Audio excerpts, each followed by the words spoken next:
IKN itu pada posisi timingnya yang kurang tepat. Kenapa?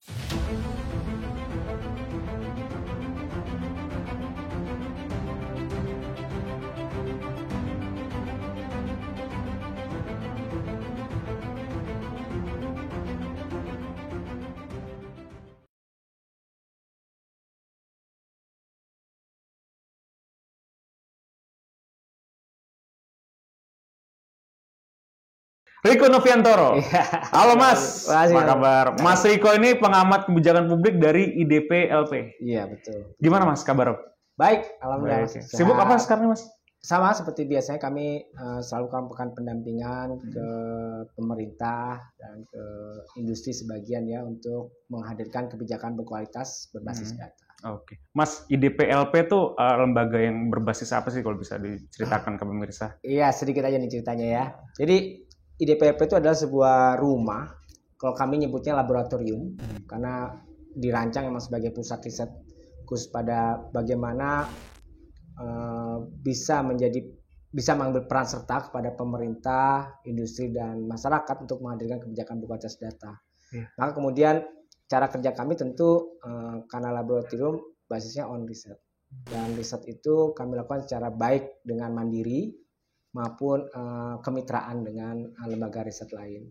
Hasilnya ya tentu kami akan bikinkan sebuah resume, catatan, entah itu bisa bentuknya paper ya, policy paper, bisa sebuah policy brief dan segala macam bentuknya, atau jurnal biasa kami nanti kan sampaikan ke pihak-pihak terkait. Dan harapannya kami tentu cara pandang ini adalah alternatif atau menjadi acuan ketika pemerintah mengambilkan kebijakan, karena kami punya basis data yang kita anggap cukup firm untuk digunakan oleh pemerintah. Mas Riko ini kan pengamat kebijakan publik, sementara banyak isu-isu di pemerintahan dan isu-isu di negara ini yang harus disorot gitu. Iya. Salah satu isu yang membuat saya tergelitik, bahkan seluruh rakyat Indonesia tergelitik, adalah akan dibangunnya ibu kota Nusantara, Mas. Tanggapannya atau melihat proyek IKN ini seperti apa sih? Kita berangkat dari naskah akademik ya yang dilakukan oleh Bappenas terkait gagasan IKN ini.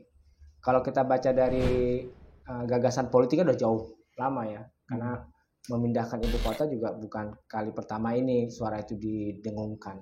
Berkali-kali antar presiden juga sudah didengungkan.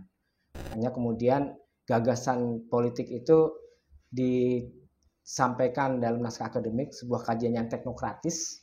Apa sih alasan, apa sih pertimbangan kemudian perlu melakukan pemindahan ibu kota negara?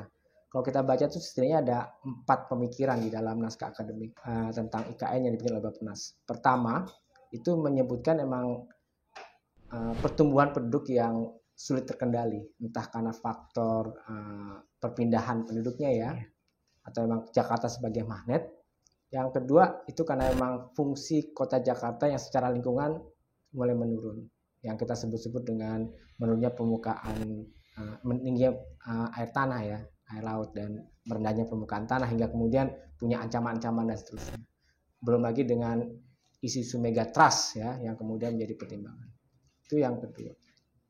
Terus yang ketiga, memang ada pemaknaan disparitas pertumbuhan ekonomi yang terlalu disebut Jakarta sentris atau Jawa sentris, hingga banyak daerah-daerah lain yang tidak memiliki pertumbuhan ekonomi yang sama. Pertimbangan-pertimbangan itu menjadi dasar IKN itu hadir.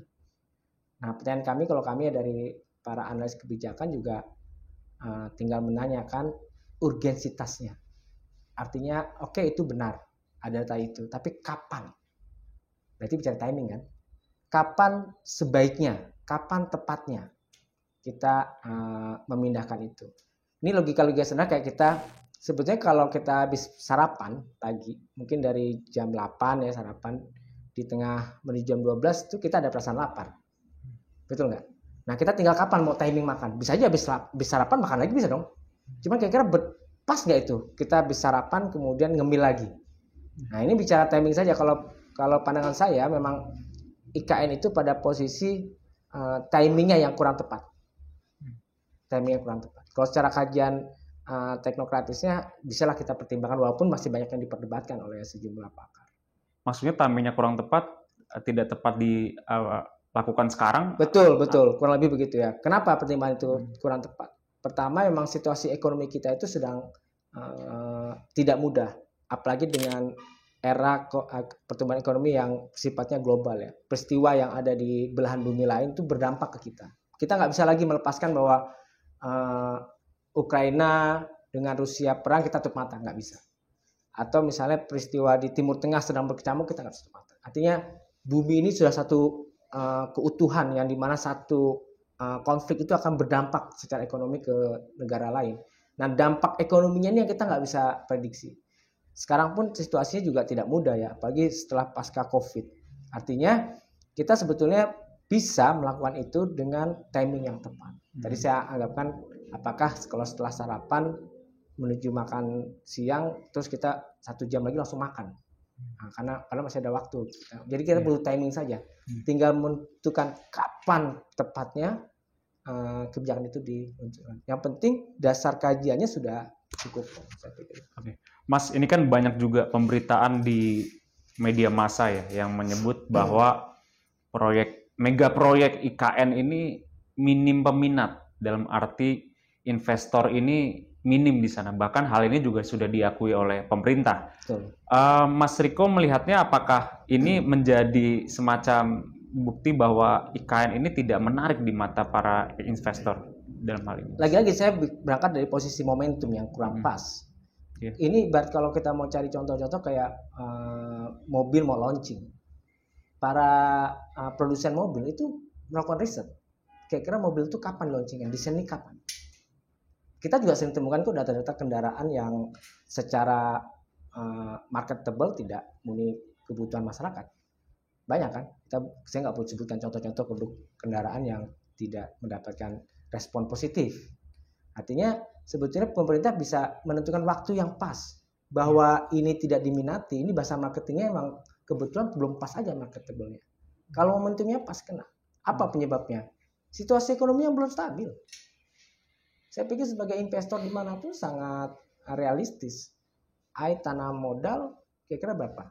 Bahkan memang di dalam regulasi sudah sangat panjang ya, diberikan jaminan hak guna bangunannya, hak gunaannya itu kan luar biasa kan, di sana sampai 90 tahun kabarnya bisa diperpanjang. Artinya orang kalau investasi di sana dengan jangka waktu yang panjang, kalian tuh aman. Itu pun sudah diberikan janji, tapi nyatanya tidak juga investor datang. Ini artinya bahwa pemerintah perlu strategi tambahan. Namun bukan berarti menurut saya kemudian kita setback ya, mundur, terus mengabaikan, tidaklah. Karena ini barang udah jadi, kebijakan udah jadi, tinggal kita bikinkan roadmap-nya saja. Tahun ini apa targetnya, tahun depan apa targetnya, tahun depan, hingga kemudian kita sudah bisa bayangkan 10 tahun akan datang itu sudah siap digunakan. Lagi-lagi itu semua bicara pada timing, dan bicara timing berarti kita juga membaca daya dukung eksternal kita, berapa kesiapan anggaran kita, bagaimana distribusi SDM-nya, bagaimana kesiapan infrastruktur sana dan seterusnya. Saya pikir itu. Berarti bisa dibilang proyek IKN ini tidak laku, Mas, di mata investor. Untuk hari ini mungkin iya. Saya pikir wajar lah kalau kita bisa nyatakan itu tidak laku, karena faktanya pun pembelinya tidak ada. Orang jualan kan ukuran sederhana, dibeli apa tidak. Kalau dia belum dibeli ya kita bisa bilang tidak laku. Terus kita bertanya, jangan-jangan produknya jelek, atau jangan-jangan strategi marketingnya salah, atau jangan-jangan barangnya bukannya dibutuhkan. Silakan kita definisikan. IKN itu produk gagal atau tidak. Kalau kita tadi bilang kendaraan, dia ngeluarin produk mobil atau produk motor, itu pasti punya risetnya, bentuk ukurannya, warnanya, tren kebutuhan customernya. Kalau itu bukan masalah, kita jawab apakah strategi marketingnya salah? Ya kan? Sama, kita nih kayak hal yang saya pikir mudah menganalogikan peristiwa-peristiwa tadi itu ya. Kalau udah itu kita jawab tidak ada masalah, kita jawab lagi aspek lainnya. Jadi dengan demikian kita bisa mengidentifikasi apa persoalan realistisnya. Lagi-lagi kalau saya berangkat, gagasan besar itu kalau momentumnya nggak tepat. Berarti di antara beberapa faktor yang Mas Riko sebut tadi, apa penyebab IKN tidak laku? Produknya tidak menarik, marketingnya salah, momentumnya tidak. Apa Mas? Di antara ketiga itu? Ya, bisa jadi ya. Kalau saya pikir emang pertama emang produknya kurang menarik. Lokasinya kali nggak menarik? Kalau saya ngelihat konsep kotanya itu masih membingungkan. Dia mau jadi pusat pemerintahan saja kah? Terus terkoneksi dengan iklim industri dan bisnis di sana kah, atau gimana, kita belum bisa. Walaupun didengung-dengungkan dengan konsep kota yang modern, misalnya tidak ada lagi kendaraan berbasis fosil ya, di sana pakai kendaraan listrik. Kemudian juga infrastrukturnya juga harus dibuat infrastruktur masa depan, ya, begitu ya. Saya pikir itu nggak cukup. Mas Riko, selain tidak laku ya dalam pandangan kita juga, ada faktor lain eksternal ya di luar IKN, seperti ekonomi rupiah yang sedang tidak menentu. Lalu nilai tukar rupiah yang mungkin sekarang melemah, dolar kan sudah 16.000 ya per dolar gitu. Ini bisa jadi tanda-tanda nggak sih Mas, proyek IKN ini akan mangkrak gitu? Sebetulnya ada faktor lain yang bisa kita pandang sebagai hal yang sederhana, tapi itu juga berpengaruh. Yaitu emang soal trust ya, kepercayaan publik terhadap pemerintahan. Memang data statistik atau survei-survei menunjukkan tingkat kepuasan terhadap pemerintahan sekarang. Tapi itu juga bukan berarti kemudian menegasikan atau menyangkal ada penolakan-penolakan terhadap kepuasan itu. Bahwa ada pihak-pihak yang belum menemukan kepuasan tadi. Artinya publik juga masih belum percaya, atau publik turun kepercayaannya terhadap praktek pemerintahan sekarang ini. Dan itu saya pikir dibaca oleh pasar ya. Kalau bahasa ini mempengaruhi sentimen pasar. Kan sering banget kalau bursa saham itu juga dipengaruhi oleh sentimen pasar kan. Ketika masa bergeliat atau menimbulkan tidak percaya terhadap satu produk, saham juga bisa pengaruh. Jadi menurut saya pandangan bahwa tadi faktor eksternal dengan situasi ekonomi global yang tidak stabil, kemudian produknya yang kurang manis ya, kurang nyaman, kemudian strategi marketingnya juga nggak hebat, itu dibungkus lagi, dikemas dengan kepercayaan publik yang sebetulnya belum maksimum, hingga ibaratnya nggak heran lah. Saya pikir kalau kita sederhanakan ya, begitu dirimu pakai produk nyaman, tanpa disuruh menjadi marketingnya pun dirimu akan bilang, saya pakai produk itu nyaman. Nggak nyuruh orang tuh beli, tidak. Tetapi berani mengatakan bahwa produk itu nyaman. Dan itu kemudian didengar oleh calon pembeli lain. Sudah ada testimoni dari teman saya pengen pakai. Betul ya? Nah sekarang ada nggak customer kita yang ke IKN yang bisa menyatakan itu? Saya belum mendengar. Artinya wajar ketika kemudian tidak bergulir. Karena selama ini marketingnya hanya pemerintah ya? Iya, saya pikir itu satu hal. Jadi ya mari kita bedah bersama-sama apa yang menjadi masalah itu, dan kemudian kita carikan jawaban-jawaban. Kalau tadi produknya kurang manis, ya kita carikan desain yang lebih manis, ya disesuaikan dengan kebutuhan. Oh, strategi marketingnya kurang baik, ya kita carikan strategi marketing yang pas. Saya pikir banyaklah pakar marketing kita untuk menjual produk-produk kayak gitu. Oke. Mas Riko melihat proyek IKN ini memang suatu kebutuhan yang diperlukan oleh bangsa ini, atau ini hanya sekedar legacy untuk memenuhi ambisi seorang pemimpin yang ingin agar ada ibu kota baru? Ya baik, berarti kembali ke historisnya ya. Oke. Tadi saya di awal kita harus cerita secara historis, gagasan pindah ibu kota itu sejak lama sudah disampaikan. Banyak juga naskah-naskah atau literatur yang menggambarkan itu. Kemudian ada kajian teknokratisnya oleh Bappenas. Lagi-lagi kata butuh itu tidak berarti hari ini harus dipenuhi. Ya. Karena level butuhnya juga bertingkat. Beda dengan makan yang sifatnya sehari-hari. Anda butuh kendaraan nggak? Jawabannya iya. Karena kita bertransportasi setiap hari. Karena kita bepergian setiap hari. Tapi apakah memiliki kendaraan pribadi itu pilihan? Selagi masih bisa, saya masih bisa pakai transportasi umum. Oke, tapi transportasi umum kalian kurang nyaman. Berdasarkan secara pertimbangan dari sisi waktu kita bisa dapat, sisi nilai ekonomis kita murah, oh perlu disiapkan dengan kendaraan lain. Oh apa harus mobil? Kan nggak juga. Apalagi kendaraan roda 2. Oh, apalagi selain itu.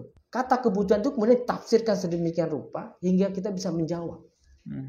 Tidak berarti kalau kita bilang butuh transportasi itu selalu jawabannya you beli kendaraan. Tapi IKN ini ditargetkan rampung 2024, sementara rampung sebagian ya untuk dipakai untuk upacara nanti. Terlalu dipaksakan nggak? Kalau dari sisi itu ya saya boleh nangkap itu emang legacy ya, mencari pencitraan secara politik bahwa setidaknya tahun 2024 pemerintahan sudah berhasil melakukan upaya pemindahan itu. Saya pikir itu saya sih berharap karakter terlalu memaksakan gagasan atau memaksakan keinginan itu bukan sesuatu yang baik ya. Bagaimanapun kalau kita menganalogikan sederhana, ketika ada anak yang merengek-rengek minta sesuatu, pasti orang tua juga mampu menasihati anak, kenapa itu harus ditunda, nak? Kenapa ini tidak perlu, nak? Nah, saya pikir harusnya pemerintah juga paham tidak perlu merengek-rengek maksa minta itu dipindah, dilaksanakan di sana. Ini bukan gagal kok, ini hanya perlu berproses. Impact-nya apa, Mas, kalau terlalu dipaksakan pindah? Gitu. Lagi-lagi karena kita berangkat kan, ukuran tertinggi dari pelayanan publik adalah kepuasan. Pemerintahan itu selalu diukur dengan kepuasan. Ketika kepuasan itu meningkat, kepuasan itu bagus, berarti ada respon baik. Nah, saya pikir memaksakan itu akhirnya menimbulkan ketidakpuasan. Orang tua juga pasti lama agak sedikit kesal kalau ada anaknya merengek-rengek terus karena sudah menjelaskan. Dan saya berharap tidaklah perlu merengek-rengek terus. Karena secara timing masih bisa kok dilakukan. Tidak. Artinya kalau dipaksakan untuk ditempati meskipun belum rampung semua, bisa memicu ketidakpuasan terhadap IKN itu sendiri ya, Mas? Iya, karena kan kepuasan itu puncaknya ya. Sementara menuju kepuasan itu kan pelayanan. Kalau kita dilayani tidak nyaman, kira-kira puas nggak? Kalau kembali ke contoh tadi, menggambarkan kita ke restoran, ke tempat makan, lamban aja kita males. Bagaimana kalau itu layanan publik? Jadi ibaratnya ikan ini makanan yang sudah matang atau belum, Mas? Ya pasti makanan yang belum matang lah. Dan customer kan nungguin lama-lama kesel juga kan. Udah lama-lama nungguin makan gak matang-matang gimana sih kata dia kan. Kata customer kita datang ke restoran, ini makanan gak jadi-jadi gimana sih? Mau niat jualan apa enggak gitu? Harusnya disampaikan lah bahwa kita bertahap atau apa. Oke, artinya ya jangan terburu-buru ya. Betul. Setuju banget. Tapi ada yang beranggapan gini, Mas. Kita kalau mau pindah kosan atau mau pindah rumah aja sulit gitu loh. Apalagi ini mau pindah ibu kota negara. Analoginya sama nggak sih, Mas Riko? Ya, sederhananya boleh lah ya. Hanya lagi-lagi kalau konteks dalam kebijakan publik tentu basisnya adalah tinjauan-tinjauan teknokratisnya. Apa yang menjadikan dasar-dasar itu. Kemudian bagaimana pemerintah melakukan dialog-dialog. Kalau dalam siklus kebijakan itu adalah formulasi kebijakan, dari identifikasi, formulasi, kemudian perumusan kebijakan sampai kemudian implementasi dan evaluasi. Banyak lah ada. Kalau kita belajar secara teoritis ada siklusnya ya. Hanya untuk yang kali ini bahwa IKN kayak memindahkan ibu kota itu rumit kayak seperti memindahkan kosan. Contoh di negara ini yang pindah ibu kota juga bukan kita saja banyak dan kita bisa belajar itu mengadopsi ya atau menelaah cara pindah ibu kota itu bukan hal aneh, bisa saja. Dan dalam perjalanan sejarah kita juga pindah ke Jogja kan pernah ya ketika itu, dan kemudian Bukit Tinggi sebagai ibu kota negara juga pernah kan. Artinya kita punya pengalaman dalam situasi dulu ketika pergolakan masih era perjuangan kita melakukan pemindahan ibu kota itu. Jadi bukan sesuatu yang saya pikir yang rumit. Hanya tinggal kemudian tadi basis kajian teknokratisnya kuat, kemudian dialognya juga bagus, kemudian daya dukungnya juga tepat, timingnya pas. Overall bisa. Menjamin adanya pemerataan pembangunan nggak, Mas, kalau ibu kota dipindah? Ya tadi itu rumusannya pasnya juga. Saya sih memang pemerataan pembangunan tuh sebetulnya waktu saya baca di naskah akademi juga apa hubungan mindah ibu kota dengan pemerataan pembangunan, karena kan pemerataan pembangunan itu sejatinya adalah bagaimana pertumbuhan ekonomi itu muncul di daerah lain. Kan kalau pertumbuhan ekonomi itu kan biasanya ukuran sederhana infrastruktur. Makanya pembangunan tol di lintas Sumatera begitu gencar ya. Kemudian juga beberapa wilayah lain juga dibangun infrastruktur tolnya. Tanpa harus pun memindahkan ibu kota. Kalau cuma tinjauannya bagaimana membangun pemerataan, tidak harus dengan ibu kota. Kalau tadi tinjau ininya ya, karena banyak kok pendekatan-pendekatan yang bisa dilakukan untuk mencapai pemerataan pembangunan. Cuman itu dalam kajian akademisnya itu disebutkan bahwa terlalu banyak ketimpangan ekonomi karena terlalu Jawa sentris. Oke. Mas Riko melihat proyek IKN ini akan gagal atau jalan terus nih? Karena dia sebuah kebijakan yang sudah dibukukan dalam undang-undang, saya pikir dia nggak bisa setback. Nggak bisa dibalas. Jalan aja, makanya tapi bertahap. Nggak apa-apa. Saya pikir bertahap, tahun ini targetnya apa, tahun depan targetnya apa, tahun depan targetnya apa. Kita juga, saya pikir bangsa Indonesia bangga kalau punya kota yang modern, punya ibu kota yang di luar alam pikir kita selama ini. Yang Jakarta nih, yang kita lihat sekarang Jakarta, masih ada kabel di atas. Ini IKN nggak ada. IKN tuh dirancang sedemikian rupa. Kita pengen, semua pasti mau. Hanya ayo bertahap dibangun. Kenapa bertahap? Kan dari dukungnya nggak mungkin. Kita bukan berlimpah wah-wah dengan pendapatan yang bisa kemudian dikucurkan habis-habisan. Kan gitu kan. Kalau bertahap nyampe nggak nyampe. Kalau soal terlalu lama, saya gemes nggak bisa lama-lama. Nah itu soal strategi kapan mau dicepat, katanya target 10% atau 15%, 20% itu bisa diatur. Oke. Artinya Mas Riko optimis ya IKN ini akan dilanjutkan oleh Pak Prabowo nanti ya? Meskipun ini legasinya Presiden Jokowi. Saya pikir namanya dilanjutkan dalam definisi sesuai kebutuhan ya. Berapa uang yang akan dikucurkan, berapa progresnya. Kenapa begitu? Karena memang kita nggak punya sumber ekonomi yang memadai untuk. Ada kemarin saya baca tulisan menarik, emang kita punya 4 problem kenapa Indonesia sulit ngejar. Pertama, ini terlepas dengan kekayaan kita punya kekayaan sumber daya yang luar biasa. Pertama, kita emang punya di dalam artikel ini biasanya kelangkaan SDM dan pengertian SDM yang berpendidikan. Ada nggak hubungannya? Oh, ada banyak. Memang faktanya kita angka partisipasi kasar itu cuma 30% yang ke perguruan tinggi, banyak kan. Kita terus langkah apa lagi selain itu? Kita nih langkah manajemennya. Kita nggak punya manajemen yang pas untuk mengelola sumber daya alam ini. Selalu kisruh dan banyak menang pemodal. Wajar dong yang menggali kekayaan itu orang perusahaan asing. Dia wajar dapat keuntungan dong. Karena dia punya teknologinya, dia punya SDM-nya, dia dapat keuntungan, wajar dong. Kita cuma dapat sisanya kan. Namanya bisnis. Jadi kita udah 2, kelangkaan SDM berkualitas, kita punya kelangkaan manajemen dalam pengelolaan itu. Terus apa lagi? Kita langka dengan duit. Gak kaya kita ini. Makanya memutus rantai kemiskinan itu hal yang penting. Karena kalau udah dia dalam rumah kemiskinan, siklus kemiskinan, dia susah keluar, dia mesti putus. Dan kita berada posisi itu.